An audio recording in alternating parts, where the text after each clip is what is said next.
Hello again.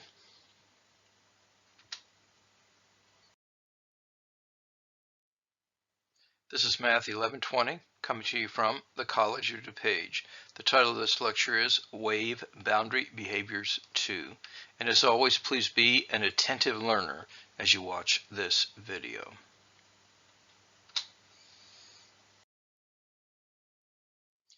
As you know, when we start with a point source, and whether we're dealing with a light point source or a sound point source, the sound waves are expanding wavefronts, and they're forming a three-dimensional sphere.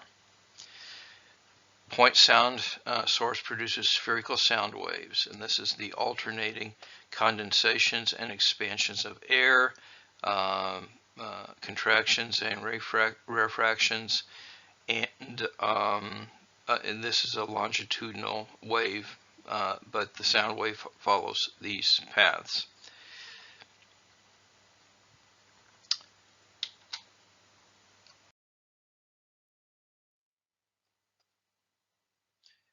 When the wavefronts are spherical, the rays radiate from the center of the sphere. There's the center, and these are the rays. Now the rays are representing the spherical wavefronts, but this is an alternative representation of them that is often used. When the wavefronts are planar, the rays are perpendicular to the wavefronts and parallel to each other, as in this picture. Now, the wavefronts are truly, though, spherical, and so what we have is this is a three-dimensional kind of object, but again, these angles are perpendicular. It's always perpendicular, and but this ray is not parallel to that one because they have a common source. So it's often convenient to represent a light wave by rays rather than wavefronts. That's what we were talking about. And so we're going to be using this. Now, when waves travel in a homogeneous isotropic material, that means a material with all the same properties in all of its regions and in all directions, the waves are always straight lines. Normal, that means perpendicular. So normal is a word that means perpendicular to the wavefronts. But at boundary surface between two materials, such as the surface of a glass plate in the air, the wave speed and the direction of a ray usually change. We'll talk about both of these phenomena, but the ray segments in each material, the air and the glass, are straight lines or rays.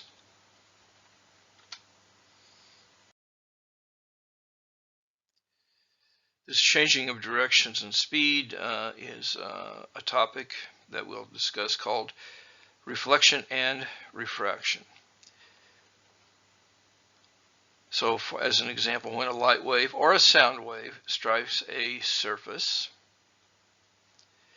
the wave in general is partly reflected and partly refracted, bent as it is transmitted into the second material. Okay, this is also true with sound waves. There's reflection and refraction in ultrasound as well.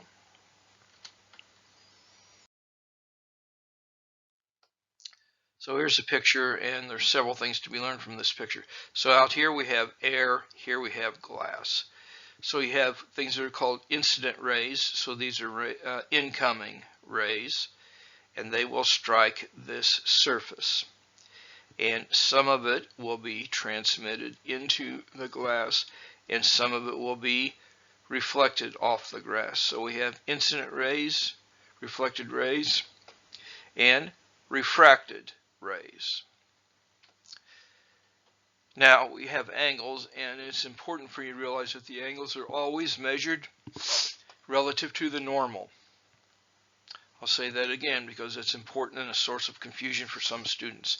The angles are always measured relative to the normal.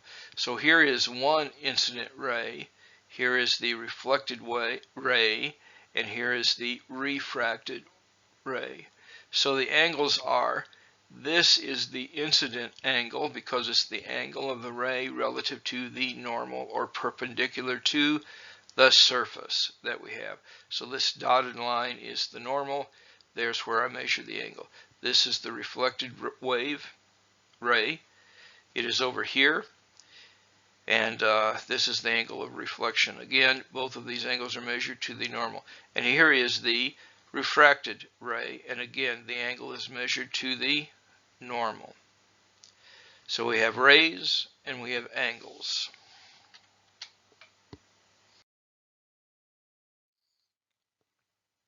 And as we talked about before, I know we talked about this earlier when we were talking about ultrasound, but there is specular reflection where the surface is fundamentally smooth, where we're looking at. And there's also diffuse reflection where the surface is really bumpy and you get some scattering going on here.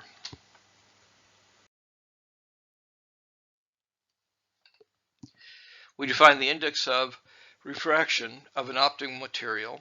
This is also called the refractive index, and this is usually denoted by N, and it's important in this geometrical optics. So here's the definition of the index of refraction. The index of refraction of an optical material, denoted by N, is the ratio of the speed of light in a vacuum, c, to the speed of light in the material. So you see this is a ratio of speeds in the respective materials. There's going to be an analogy of this with sound as well. Light always travels more slowly in a material than in a vacuum. And light will and sound will travel differently in different medium. Okay, so light always travels more slowly in a material than in a vacuum. That means V is always smaller than C. So N for any material is always greater than 1 because the numerator is always bigger. And for a vacuum, N is equal to 1 by definition.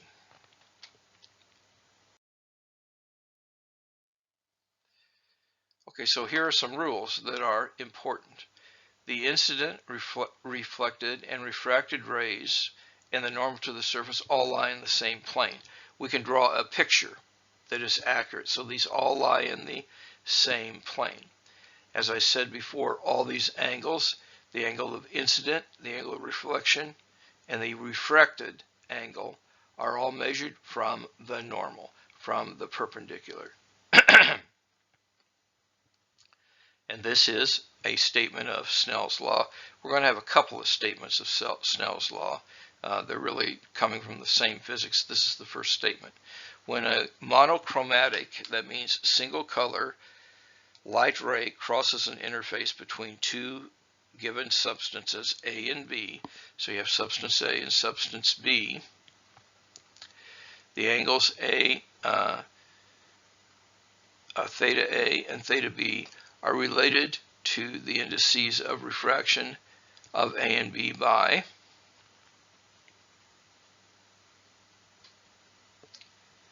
the sine of theta A divided by the sine of theta B is equal to the index of refraction of the B substance divided by the index of refraction of the A substance. And also, what is true, I don't know if I stressed this before, but I will now, the angle of incidence is always equal to the angle of refraction. The angle of incidence is always equal to the angle of reflection. Refraction is different, and this is refraction talked about by Snell's law.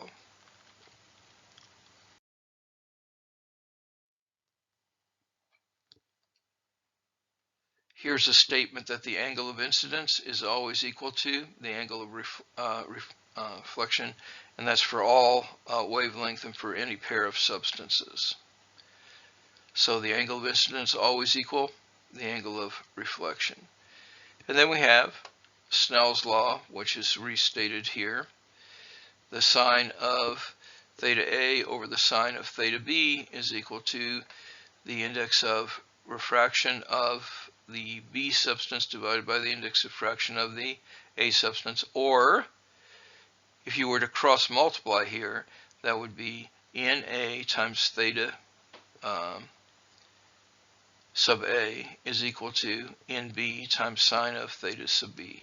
There are no units in this, and the bending of the ray is always such that the angle on the side with the higher index of refraction is the smaller angle.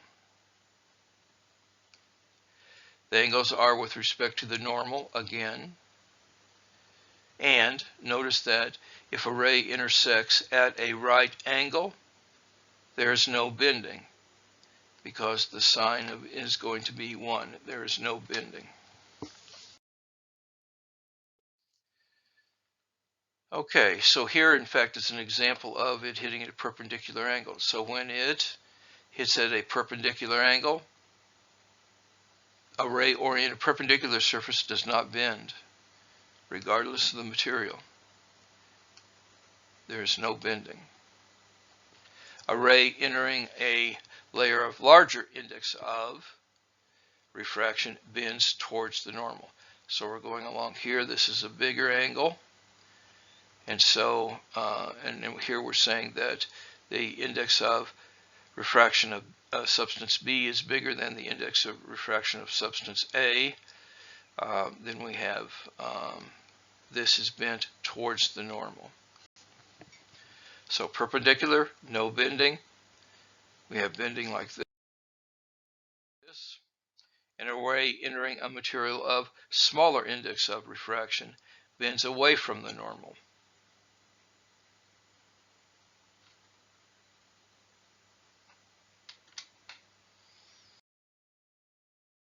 And these paths are reversible. So I could look at it going this way, or I could look at it going the other way. It's the same. Those are parallel. Same's true for a reflected wave. It goes here and here. Another one goes here and here. So you see some of those lines are indeed parallel.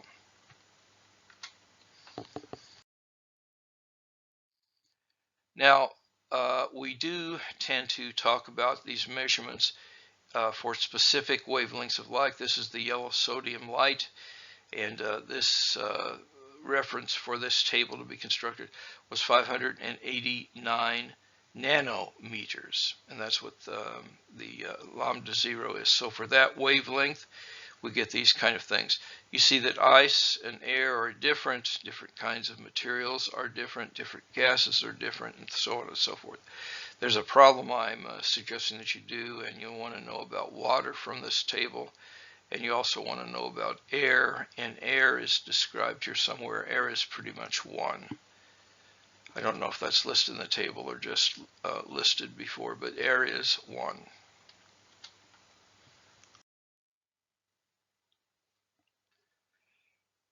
Now, when light passes from one material into the other, although it's bent and the speed might change, the frequency does not change. The boundary surface cannot create or destroy waves, so the number arriving per unit time must equal the number leaving per unit time. Otherwise, incident and transmitted waves could not have a definite phase relationship. So in any material, V is equal to lambda F. This is true in sound. This is true in light. This is a general wave principle, and I probably will ask you about this on the final exam. Because F is the same as any material in a vacuum, and V is always less than the speed of light, c, in a vacuum, by a factor of n, lambda is correspondingly reduced. Thus, the wavelength of light in material is less than the wavelength lambda 0 that we talked about in a vacuum. And this is the factor. So lambda is equal to lambda 0 divided by n. And this is an equation we're going to refer to later in this lecture, so please make note of it.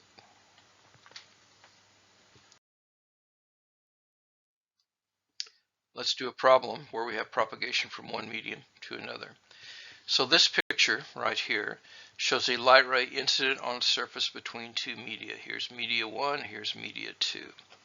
Which path will the ray take if the medium the air is leaving, that's this medium, has a higher index of refraction than the medium it is entering, this one.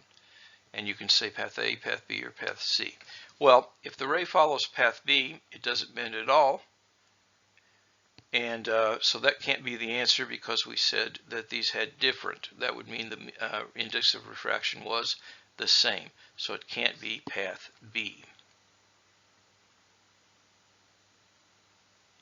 Since the ray is traveling from a medium with a higher index into a medium with a lower index, the ray will bend away from the normal. Therefore, the correct answer is C, because this angle then is smaller than this angle that C makes with the normal. So the answer is C. Let's look at a numerical example rather than a qualitative one. So in this example, what we're doing is we're looking at a fishing situation, okay? So you have a fish in the water. The water has index of refraction 1.33. It's going to the air, and the index of refraction in the air is 1.00. I asked you a problem similar to this in a bit. And so what happens is when you're looking at the fish, you're bending. And since we're going into an area with a higher index of refraction, there is bending that is happening. Okay, these are not the same numbers. Okay, so we have that, but you could also say going from the fish, you come up and air is bent that way. Okay, so now what was the question again? Okay, so in this example, we're going to apply Snell's law to the refraction of light across an air-water interface. And I think it says water-air here. So suppose you kneel beside a fish pond in your backyard and look at a fish. You see it by sunlight that reflects off the fish and refracts at the water interface. If the light from the fish to your eye strikes the water at an angle of 60 degrees, what is the angle of refraction of the ray in the air?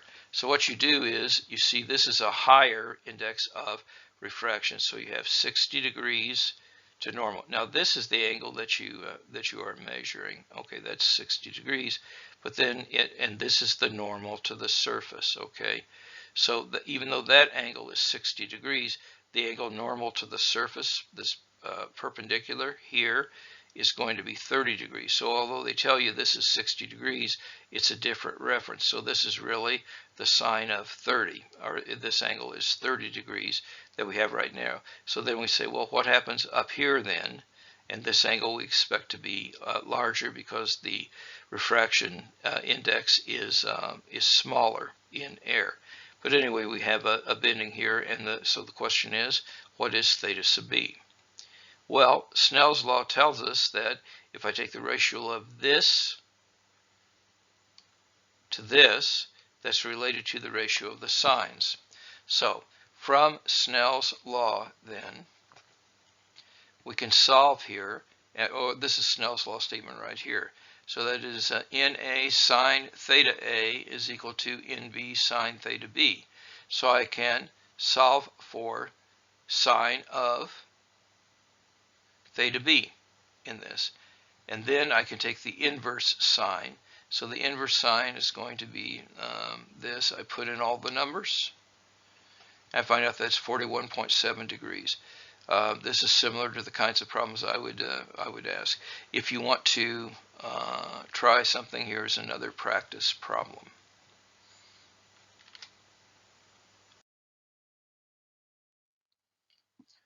Here's another example.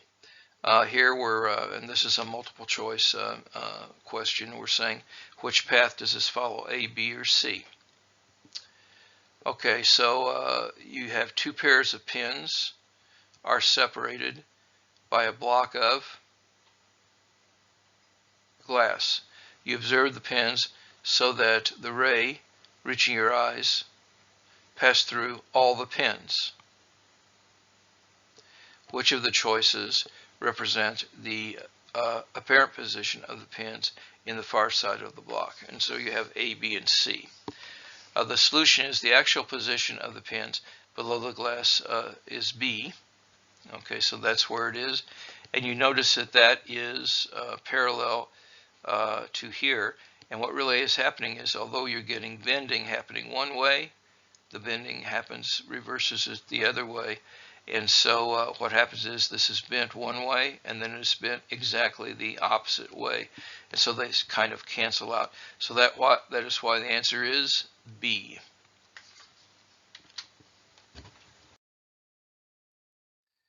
We can also calculate the index of refraction in the eye. Light rays that enter your eye are affected by the fluid that fills your eyeball. And this is the technical term for that fluid. When red light with lambda equals 633 nanometers of helium neon laser enters your eye, its wavelength drops to 474 meters. And that actually should say drop to 474. That should be that again should be nanometers. Use this information to calculate the index of refraction of your eye. And so there's kind of a picture, and what we're going to do is we're going to use the equation that I talked about earlier, this one, that lambda is equal to lambda 0 over n. And so n can be solved for is lambda 0, which is this one, divided by the wavelength that we talked about in nanometers. We do that and we get the index of refraction is 1.34. Then, to find the speed of light, we use n is equal to c over v. So v then is equal to c over n, and that is, there's the speed of light. And we're saying in a vacuum, but that's a good approximation here, divided by this. So this is going to be 2.24 times 10 to the 8th meters per second. So the frequency of the light then is, frequency is equal to velocity over wavelength. Here's the numbers that we found, and we get this. Now we should go over that again. We have to figure out what is the index of refraction. We use this equation. Then we have to figure out what is the velocity. And then finally we can use the V equal F lambda equation. Here's a practice problem if you want to try some more of this yourself.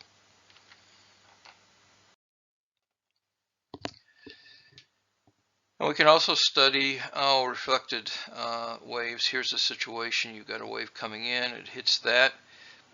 So there's a mirror, but then there's another mirror here, and so on and so forth. Two mirrors are perpendicular, one with each other. A ray traveling in a plane perpendicular to both mirrors is reflected from one mirror to the other. What is its final direction relative to the original direction? And so we come in and hit this angle. Now these two equal each other, and this angle has to be 90 minus theta 1. So theta 1 is the measure of that, theta 1 is the angle of that, because the incident equals the measure of the reflected. So we have that, but that means this angle here is 90 minus theta 1. So you see this is actually going at 90 minus theta 1 relative to this surface, and the angle of incidence is the angle of reflection. And so this allows us to, understand, and this then has to be 2 theta 1. So what we can do is we set up this picture, and the sum of the interior angles is 180, and so the ray's final direction is opposite to its original direction. That means it's coming in like this, but going out it is parallel to it, but in the opposite direction, because these are vectors. It is also possible, since we're dealing with sines and the sine is never greater than 1, it is possible for we have a situation where the sine of theta b is greater than 1. So that means there is an angle, and so if we start here, you know that there is no refraction if we're at 0. I mean, if we're hitting it, it's not 0, it's hitting it perpendicularly. There is no refraction. Then there's angles where it gets bent and angles that gets bent. But eventually there's an angle called a critical angle at which it is bounced totally back. It is not transmitted at all because of the angle, and in fact it's bounced back. Now that phenomenon is called total internal reflection. So when a ray traveling in a material A with index of refraction N sub A reaches an interface with material B having index of refraction NB, where NB is less than NA, it is totally reflected back in the material if the angle of incident is greater than the critical angle, which is determined by the ratio of NB to NA. And if you wanted to find out what that angle is, the critical angle for total internal reflection is the sine of the critical angle of reflection is NB over NA, and so you would find the inverse sine of this. The units will be in our class in degrees. Now some notes. Total internal reflection applies only to light waves that are passing from a greater index of refraction to a smaller one. It is also true about sound waves. Theta critical is relative to the normal to the interface because that's how we always draw the lines, and any ray that has an angle greater than or equal to theta critical is completely reflected. There is no transmission. Now this brings us to our second statement of Snell's law. And Snell's law tells us that the sine of the transmission angle divided by the sine of the incident angle is equal to the speed of the medium 2 divided by the speed of the medium 1. And then there's a question, how do we identify medium 1 and medium 2?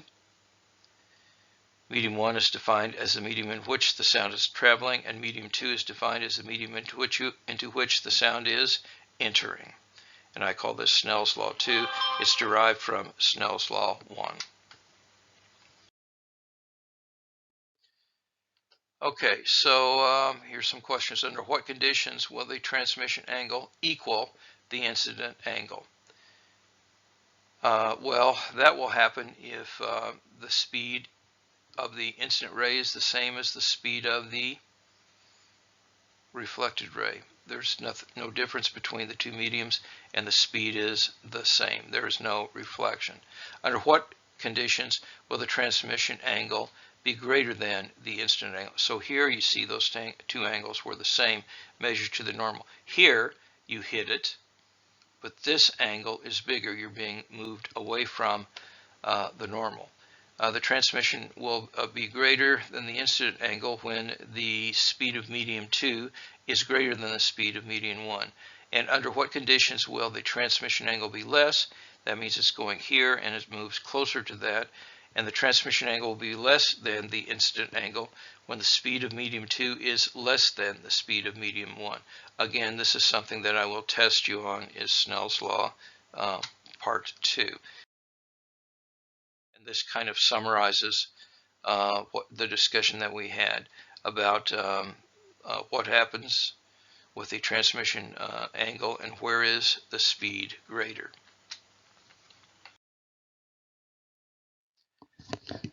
And here are some questions. Let's go over these quickly. A pulse of ultrasound propagates into soft tissue such as the liver. It strikes an interface. Some of the energy is transmitted. To what extent is it refracted? Well, there's little to no refraction because it turns out a liver has much the same index of refraction. It's soft tissue as well. So there's very little refraction. Suppose a sound pulse traveling in medium 1 strikes an interface with another tissue, medium 2, at 30 degrees. The angle of transmission is 10 degrees. What can be said? Which of these things? So we can only say nothing really about the speed. However, because the beam was reflected significantly, a 20-degree change in direction, the speeds are very different. And here's something, maybe a better quantitative problem. A sound wave travels in medium 1 and strikes an interface with another tissue, medium 2, at 30 degrees. The angle of transmission is 10 degrees. In which medium does the sound travel the slowest? the sound travels the slowest in medium 2, because when the angle of transmission is less than the angle of incidence, sound travels slower in the second medium.